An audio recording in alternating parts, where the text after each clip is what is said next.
স্বজনদের কাছে পেয়ে এ বাঁধ ভাঙা উল্লাস। দীর্ঘ 15 মাস পর জিম্মি দশা থেকে মুক্তি পেয়েছেন তারা। পরিবারের সঙ্গে সময় কাটানোর কথা ছিল বাকিদেরও, তবে হামাসের হাতে বন্দী রয়েছেন অনেকে। তাই শনিবার 4 জিম্মির মুক্তিতে ইসরায়েলিদের ক্ষোভ এইটুকু কমেনি।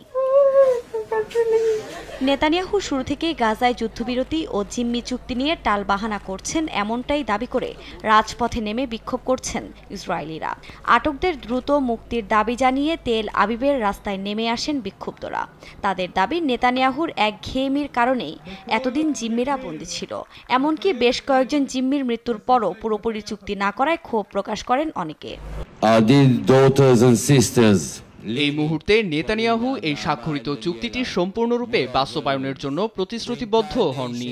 নেতানিয়াহু, আমরা দাবি করছি যে আপনি জনসাধারণের সামনে আসেন এবং ঘোষণা করেন যে আপনি এই চুক্তিটি সম্পূর্ণরূপে বাস্তবায়ন করবেন।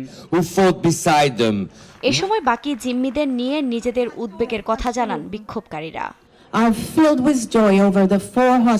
আজ আমাদের কাছে ফেরত আসা 4 জিম্মিকে নিয়ে আমাদের হৃদয় আনন্দে ভরে উঠেছে। তবে আমরা আমাদের প্রিয়জনদের জন্য অত্যন্ত উদ্বিগ্ন। আর সময় নেই, বাকিদের দ্রুত বাড়িতে ফিরিয়ে আনতে হবে।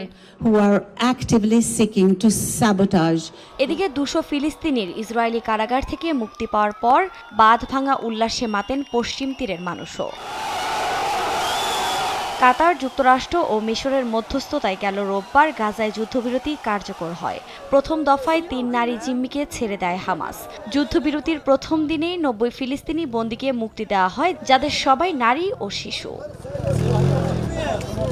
আফরিন মৌ, নিউজ ডেস্ক, দেশ টিভি।